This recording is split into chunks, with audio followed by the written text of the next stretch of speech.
like to meet this guy.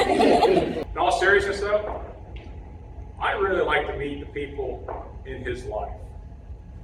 People around him every day. His family, his friends, his neighbors, his teachers, his doctor, his coach, and his colleagues. I like to meet them. I bet they're pretty amazing. I bet they probably, more than they know, influenced him pretty heavily. I bet this Vipal guy you speak of had a pretty amazing spouse. And I know she stood with him pretty thick and thin.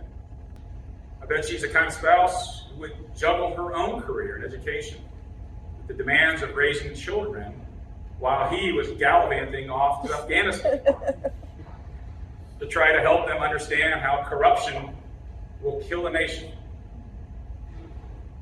and try to instill in them some semblance of rule of law.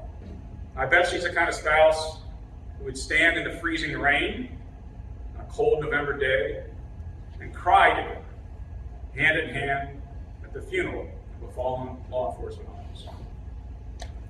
I bet this Vipal guy you speak of is the kind of guy who has some pretty amazing kids. Can you all imagine what it must have been like to have a dad growing up who's a federal prosecutor? I mean, on career day, you know, like you get cool, you know, Jessica gets to say, Jess, where are you? Like, hey, my dad's coming. He's a fireman, right? What's your dad? Federal prosecutor, scatter. But if he had the opportunity, I don't know, to hold a microphone for a while on stage with a captive audience, I suspect he might tell you this, which is how much he struggled. Daily. Hourly. I'm sure what he would say is what kept him going was knowing that there is a fundamentally good in this world of which he was reminded every time he laid eyes on you. I bet his other family members, his parents and his sister, all immigrants themselves, I bet they grounded him by reminding him of their humble origins and beginnings. Well, this Vipal guy again that you speak of, I bet he had some pretty fabulous friends. Friends who shaped his views throughout the years. How? The day-to-day things we do in life. The dinner conversations, birthday parties, neighborhood gatherings, weddings, wedding anniversaries. He must have had some pretty incredible colleagues as well. Super smart, dedicated, I bet. I bet they not only inspired him, but they debated him, tested him, pushed him, and challenged him. And I bet they ultimately helped formulate his views and vision of what fair play, reasonableness, and ultimately justice is all about. As you all have figured out by now, this ceremony is not about celebrating the career of one man. It is about celebrating all those who contributed to it. After all, my vision, my sense of duty, my sense of justice, and all that entails, didn't just magically come out of thin air, right? I was not born with it. It came from you. When I became acting U.S. attorney, you know, I didn't just happen to just sort of step into the shoes one day unprepared. I had role models that came before me. Matter of fact, three of them are here today.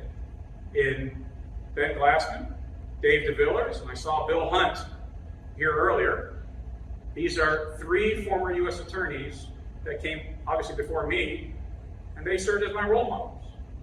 They made me, they inspired me, and they gave me a roadmap on how to lead this office during the time that I was acting U.S. Attorney. On one hand, yes, the ceremony is about the United States Attorney's Office, some guy who had a decent enough career there, and how the transition of authority in our government, at least in this part of the world, runs smoothly, pursuant to the rule of law.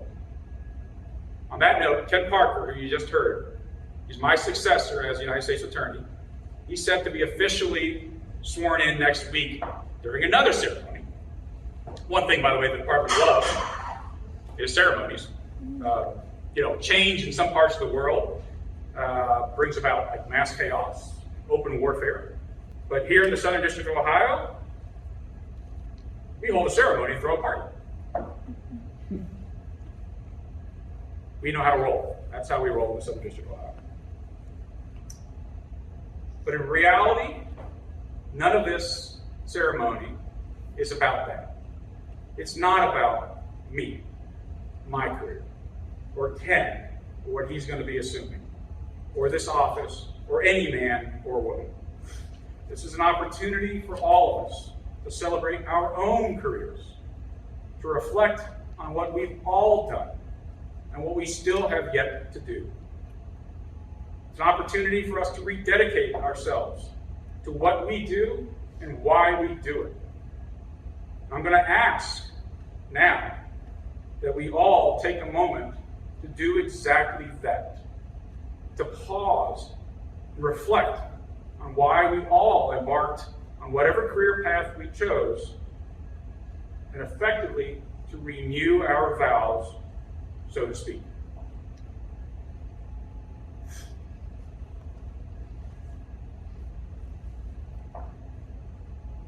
I said I'd leave you with something, it's this.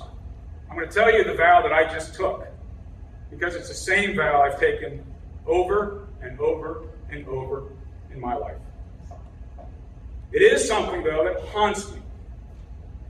Every day, every hour, it haunts me. It haunts me because I fear I will not ever be able to fulfill it. But thankfully, there still is time. And it's this.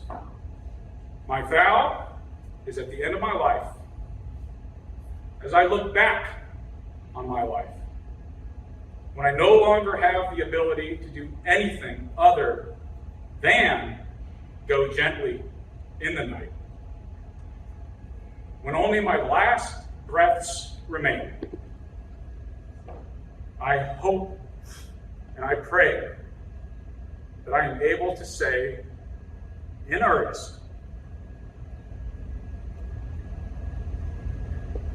I did good.